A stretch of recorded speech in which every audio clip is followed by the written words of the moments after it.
Hey, welcome to Reddit Reveals. Get comfortable. This story is worth your time. The worst part wasn't the cheating, it was the toast. She raised her glass, locked eyes with the guy she cheated on me with, and said, "To the man who really knows how to take care of me." That was her toast, her exact words. In front of me, in front of our friends, in front of my own cousin. I didn't react right away, not because I didn't feel anything.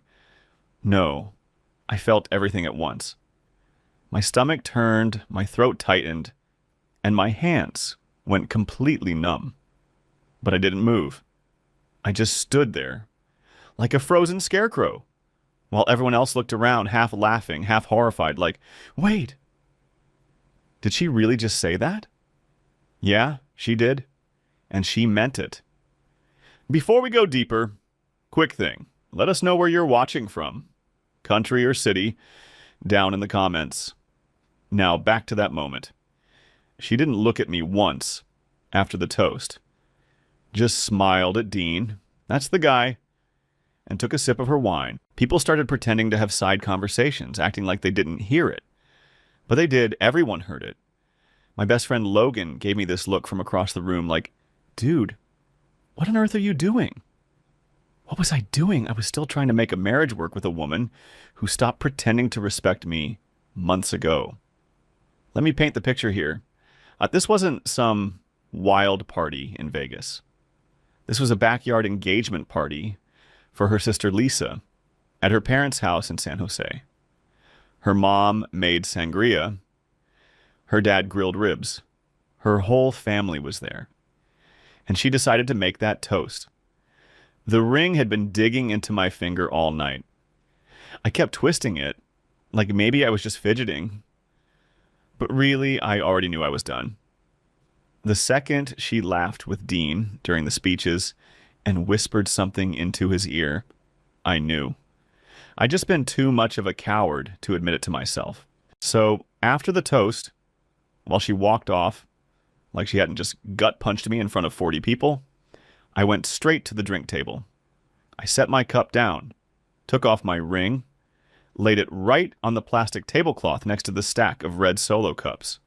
No speech, no yelling, no begging. Then I walked out the side gate without saying a single word. I didn't make it halfway down the driveway before I heard the screen door slam behind me. Footsteps. Then her dad's voice. "Nate, hold up." I stopped, but didn't turn around. I couldn't. If I turned around, I might have lost it right there on the lawn. I heard him jog up beside me, out of breath, like he just chased a thief. "She shouldn't have done that," he said, "and that wasn't right." I finally looked at him, Jerry, the guy who once told me, straight-faced, that he was glad Carrie married someone with a little humility. That was code for someone she can control. And now, standing in his sandals and Hawaiian shirt, he looked more embarrassed than angry, like I was the one who'd ruined the party. "I'm leaving," I said. "Don't worry, I won't make a scene." But Jerry stepped in front of me. "There's something you should know."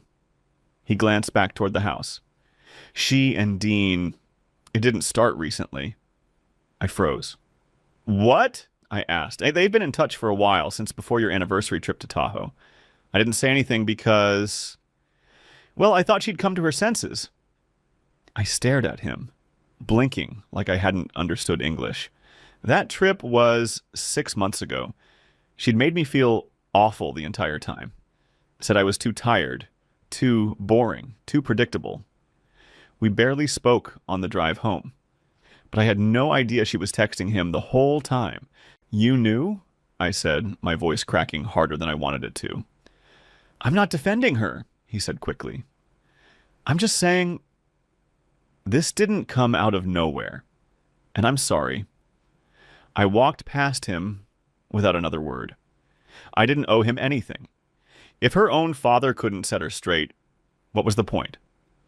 I got in my car, shut the door, and just sat there for a minute with my hands on the wheel, staring at the ring still on my finger. I'd left the other one on the table, the cheap wedding band she insisted we pick out together. But I still had my grandfather's ring on, the one I wore on my right hand. He'd been married for 52 years. Never once cheated. Never once humiliated my grandma in front of their entire family. I took it off too, placed it in the glove box. Then I turned the key and drove away. No destination in mind. Just the sound of my tires crunching over her parents' gravel driveway and the growing fire in my chest. I didn't go home that night. I parked in some Walmart lot 2 towns over and just sat there for hours with the windows cracked and my seat pushed back. I stared up at the ceiling like maybe an answer would appear. It didn't. All I had was this rotting mix of rage, betrayal, and something even worse. Shame. She made me feel small. That toast wasn't just a slap in the face. It felt like a public execution. I slept maybe 20 minutes in the back seat, then hit the road at sunrise and headed home. I told myself I was just grabbing a bag. Clothes, charger, toothbrush, done. I didn't want to see her. I didn't even want to see the furniture we picked out.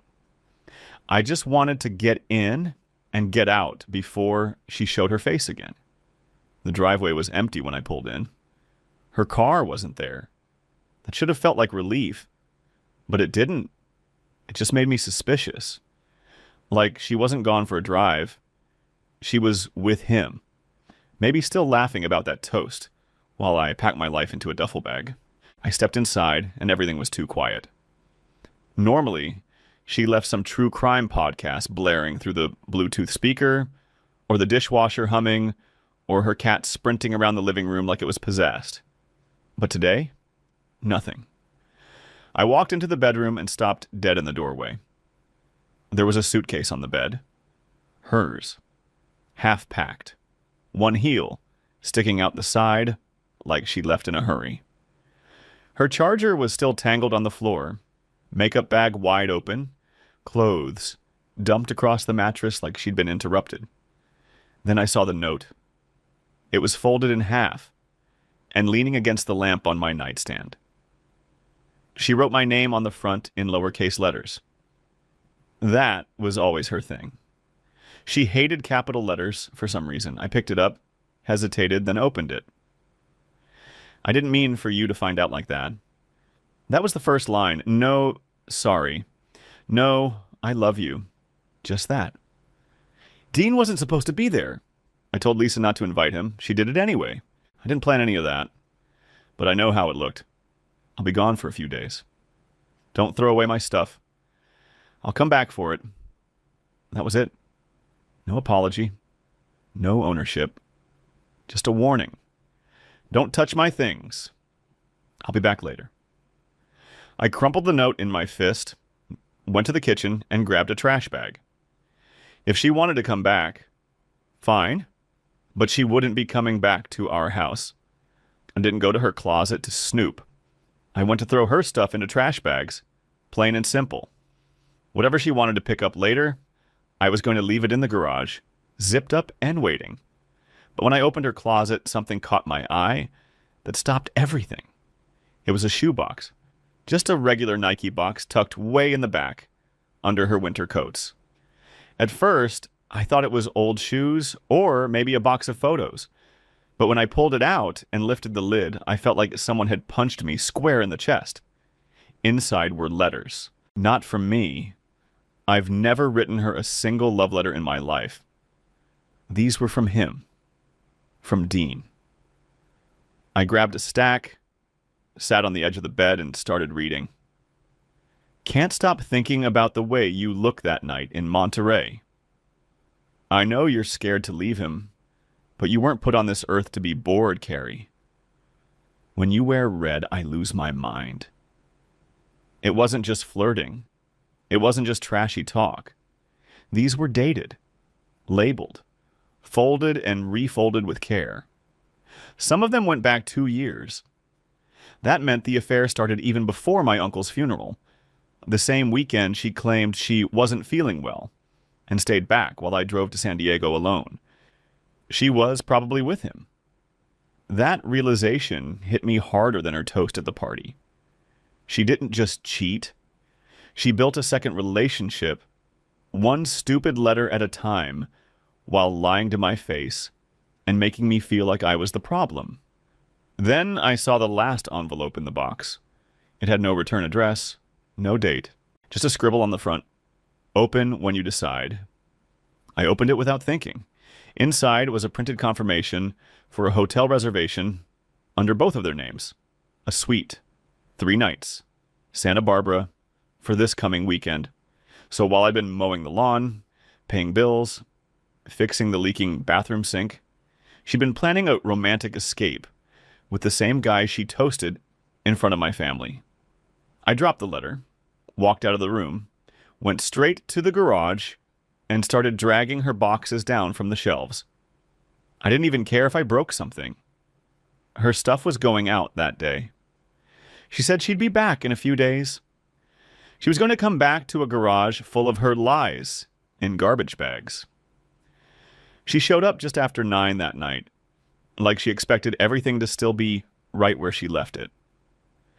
I heard her car pull into the driveway while I was sitting in the kitchen, drinking the last beer in the fridge. I didn't even bother getting up. I just waited. The garage door opened. Then the pause. I knew the moment she saw it, her suitcase, boxes, and trash bags all lined up along the side wall. I could picture her standing there in the dark, blinking, trying to figure out what on earth she was looking at. She walked through the house like she owned it, but slower now, quieter. Like maybe she was starting to realize something had shifted. When she stepped into the kitchen and saw me at the table, her face didn't show shock. It showed annoyance. "Seriously," she said, tossing her keys on the counter. "What is all that in the garage?" I didn't answer. I didn't flinch. I just reached over to the side of the table, grabbed the shoebox, and slid it across to her. She looked down, opened the lid, and froze. For the first time in a long time, she had nothing to say. "You left your memories," I said. "Thought I'd pack them up with the rest of your things." She looked back up at me, and honestly, she had the nerve to look offended. Nerve. Like I had crossed a line. "You went through my closet?" she said. "That's a huge invasion of privacy, Nate." I actually laughed. A dry, dead laugh that came out before I could stop it. "Privacy? Are you insane? You brought your boyfriend to a party and toasted him in front of my family. And you're mad about a closet?" She folded her arms, eyes sharp, voice flat. "It wasn't like that." "Oh, no? Which part was I supposed to misunderstand? The part where you planned a trip with him? The part where you kissed him at Lisa's baby shower last fall? Or the part where your dad already knew and decided not to say a single word to me?" That got her. She blinked hard and stepped back. "Wait, my dad told you?" "Yeah. Said he thought you'd come to your senses. Guess we all got that wrong." She looked like she wanted to say something else, but couldn't find the words. So instead, she turned around, walked back out through the garage, and slammed the door behind her. She didn't take a single box, just drove off like a coward. I sat there for a minute, letting the silence settle around me. Then I picked up my phone and called a locksmith. The locksmith showed up the next morning around 10. His name was Rudy. Older guy, smelled like coffee and cigarettes. Didn't ask questions, which I appreciated. I didn't need pity or advice. I just wanted the locks changed before she came back, thinking she could talk her way out of everything. He worked fast. 2 doors done in 20 minutes. When he moved to the back door, he asked if I had a key for the sliding lock. I told him no, we never used it, but it stuck sometimes. He shrugged, popped it open, and that's when he stopped. "You know this was tampered with, right?" he said, pointing at the latch. I leaned in. "What do you mean?" "Someone popped it with a flathead. See this?" He tapped the metal, showing where it had been bent. "Someone broke in, or got out. Either way, this wasn't an accident. At first, I thought maybe it had always looked like that. But the more I stared at it, the more it clicked. About 3 weeks earlier, I'd come home and the back door was unlocked. Carrie swore she must have forgotten. I remember thinking that was weird because she was the kind of person who triple-checked every door when I wasn't home. But now I was thinking maybe Dean didn't always come in through the front. I thanked Rudy, paid him cash, and sat on the couch with the sliding door in full view, just staring at it. Every memory started hitting me different. The nights she worked late, the extra laundry she said she'd done at her sister's place, the way she always made me sleep on the far side of the bed whenever she got too hot. And now there was physical proof. A busted lock. A clear mark carved into the frame like a final insult. I walked to the garage, grabbed the last box I hadn't touched yet, her personal drawer stuff, and dumped it out on the coffee table. Makeup, receipts, chargers, perfume, pens, old phone cases. Nothing important. But buried under all of that was a set of car keys I didn't recognize. I held them up. Black fob, new, not ours. I hit the panic button, half expecting nothing to happen. But outside, down the street, a car honked, long and sharp. I stepped outside and saw it. A black Mazda parked 4 houses down, right near the corner. Tinted windows. Out of place. Like it had been there all night. She hadn't driven off.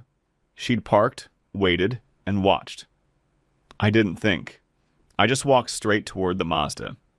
Every step I took, I expected the engine to start, the wheels to peel out. But the car didn't move. Windows stayed rolled up, engine off. Tinted glass made it hard to see, but as I got closer, I caught a glimpse of movement inside. Someone was definitely in there. I stopped right at the driver's side window and knocked once hard. No response. So I knocked again, louder this time. Finally, the window rolled down, and there he was. Dean. Sunglasses on. Hair too perfect. Shirt tight enough to show off the hours he clearly spent trying to look younger than he actually was. He smiled at me, completely casual, like we were running into each other at a gas station or something. "You all done?" he asked, like he'd been waiting for me to finish cleaning up his mess. I wanted to punch that smug look off his face, but I kept my hands at my sides. Barely. "Why are you parked outside my house?" he shrugged. "She asked me to stay close. Said things might get dramatic." "So, you're her bodyguard now?" "I'm whatever she needs me to be," he said. Then he smirked. "Which, lately, hasn't been much. You kind of took the fun out of it." That sentence hit harder than I expected. Not because it was clever, it wasn't. But because he meant it. This was all entertainment to him. My life, my marriage, the years I wasted trying to make it work. It was a game. And the worst part, I was never even a real opponent. I leaned down, my voice low and sharp. "You think this ends with you two playing house? You think after all this she's going to settle down and bake you muffins?" Dean chuckled. "Oh, I'm not the one pushing for more. That's all her. Honestly, I was fine, just keeping it casual." So there it was. All this pain, all this destruction, and she wasn't even his priority. I wasn't just betrayed. I was discarded. I stepped back from the car, done with the conversation, done with both of them. "She comes near my house again, I'm calling the cops," I said. "You included." He gave me a lazy salute and rolled up the window. I walked back toward my front door, heart pounding, fists clenched, wondering how many other guys like him there had been. Guys who were just fun while I was busy holding our life together. She came back 2 days later, not to apologize, not to fight. She came back like she was checking in on some damaged rental property she thought she still had keys to. But this time, the key didn't work. I watched her from the living room window as she jiggled the handle, tried the code, knocked, then finally rang the doorbell like a stranger. I opened the door just enough to make my point. She looked tired, hair messy, no makeup, wearing a hoodie that wasn't hers. Probably his. You changed the locks? She said, already playing the victim. I kept my voice calm. Yeah, you're not welcome here anymore. She glanced past me like she expected to see her stuff, still waiting in the hallway. You had no right to go through my things, I laughed. And you had no right to cheat on your husband. I guess we're both lawless now. She started to say something, but I didn't care. I stepped outside and shut the door behind me, so she couldn't take even one more step into my home. She pulled her sleeves down, suddenly cold. I didn't mean for it to get this far, she said. Dean was never supposed to be anything serious. Then why do you book a weekend getaway with him? She didn't answer. I took out my phone and pulled up the email. Funny thing is, you forgot to log out of our shared laptop. I have all the receipts, the hotel booking, the flight confirmations, the messages to your sister asking her to cover for you. So if you're here to lie to my face one more time, don't bother. I'm done. That shook her. For the first time since the party, she didn't look smug or defensive. She looked small, exposed. You're gonna tell your family? She asked quietly. Already did, I said. Your mom cried. Your dad said he's not surprised. Your sister's the one who helped me drag your stuff into the garage. She looked down at the porch like she wanted to disappear. I wasn't done. And Dean, I added. He's getting a visit from HR. Turns out dating a married co-worker, while she uses company trips to sneak around, isn't great for his little team leader role. Especially when I forwarded the emails to his boss. Her head snapped up. You didn't. Oh, I absolutely did. Actions have consequences, and yours arrived quickly.